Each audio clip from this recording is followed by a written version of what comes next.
Hey, good morning everybody. It's Mike, and thanks for jumping on here with me this morning as we continue the conversation this week about success leaving clues.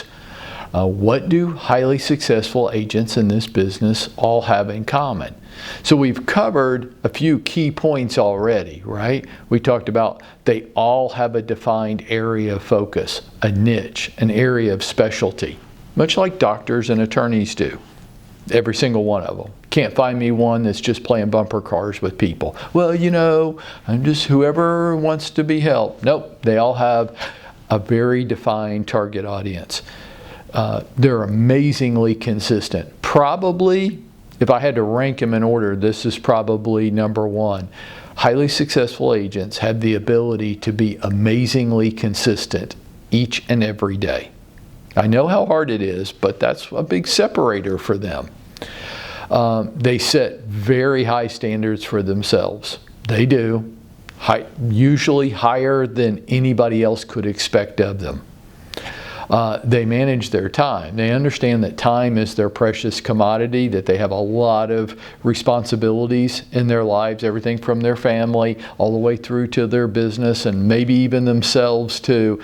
And they're trying to manage their time as effectively as they can each day and each week. They work to control their emotions. You know what? If you don't, this business is just going to wear you out. If you ride the emotional roller coaster with your customers and you find yourself getting mad and emotional with the other agents and the buyer and the seller and the lender, and you're just having a temper tantrum every day, you're just going to burn out. And by the way, somebody, I don't know if it's us or not, but somebody in every transaction needs to be a calm, cool, collected professional. I think that's kind of our role. I think that my customers are relying on me to be the level-headed one as they ride the emotional roller coaster. It's their life. It's not mine. This is my job. It's a business. There's no place for me getting all emotional all the time with this. How about you? They're trying to build a career and not a month. Okay, look, I know we all have goals and aspirations. And the fact that you haven't hit it so far this year in the middle of May doesn't mean you're a failure. And if you've had a good few months to start off the year, it doesn't mean you're a raging success. We're building a career here. We're taking a longer term view. New point for today. This is going to piss some of you off, but then again, do I care? No. They monitor the company they keep. You know, things become old sayings because they're true. Stupid stuff, things that aren't true, they don't become old sayings. People stop saying stupid shit after a while. Birds of a feather, baby. Birds of a feather flock together. You will become, probably you already are, the 5 people that you spend the most time with. You will become the average of the 5 people you spend the most time with. That's a truth. You may not like it, but it is a truth.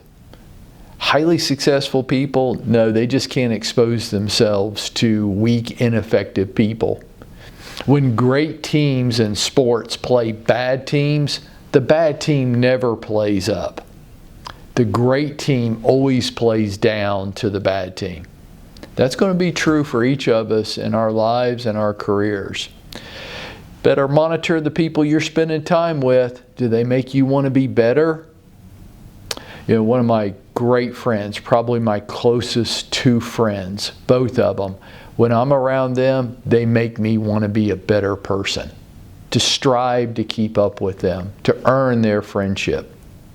I really admire them. I want to be more like them.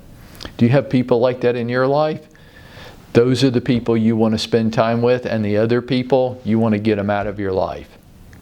My wife, the reason I married my wife is because she makes me want to be a better person every day.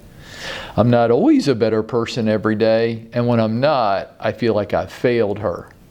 How about you? The people in your life, do they do that for you? If they do, that's great. That's going to be a great help to you. And if they don't, you got to get them out of your life. They're going to hold you back. They're going to bring you down every day. They monitor the company they keep. Oh yeah.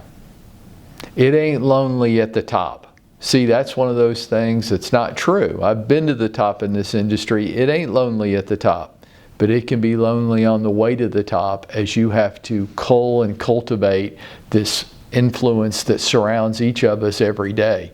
Who is that for you? You better monitor the company you keep. Number 8 on my list, they're coachable. They're coachable. Hey, look, lots of us, most of us want coaching. That's not really the point. You might want coaching, but are you coachable? Or do you think you pretty much got it figured out? You know, one of the things that's amazing to me is that how set in their ways people are that aren't really accomplishing anything. And I always want to say to them, you know, if you're so hellfire sure that your way of doing it is the right way, then show me the results. And if you can't show me the results, maybe the way that you're going about things isn't the right way. The number of people that come into my office and just want to show me how smart they are, how much they got it all figured out, how they just get everything. And then I look at the sales reports and they're not selling anything. How come they're not seeking to understand? Why do they think they already know? If you already know, then the results ought to speak for themselves, right? I think the question for each of us is not whether you want mentoring or coaching or not. Are you coachable? Are you open to exploring different ways of going about things? Is your ultimate goal is just to get it right? And maybe I'm doing it right today, and maybe there's a different, better way to go about it that may or may not be the most convenient way for me, but we're not talking about convenience this week. We'll talk about convenience well, I won't, but other people will talk about the most convenient ways to do things. I'm focused on one thing and one thing only, trying to help you get to the goals you've set for yourself. And I can almost guarantee you convenience isn't ever going to be a part of that conversation. What's the most effective way to do things? Are you searching for that and seeking it? Or are you trying to find the most convenient way to do things? Highly successful people, they just want the results, whatever that is. And they're willing to adapt and they change. That's what makes them highly successful. How about you? Are you willing to adapt and change to be more effective, or do you just want it to be most convenient? I think each of us have to kind of wrestle with that. And if you do wrestle with it, if you explore it, and you challenge your assumptions every day, then I say this. I say you will be going out there and making it happen for yourself.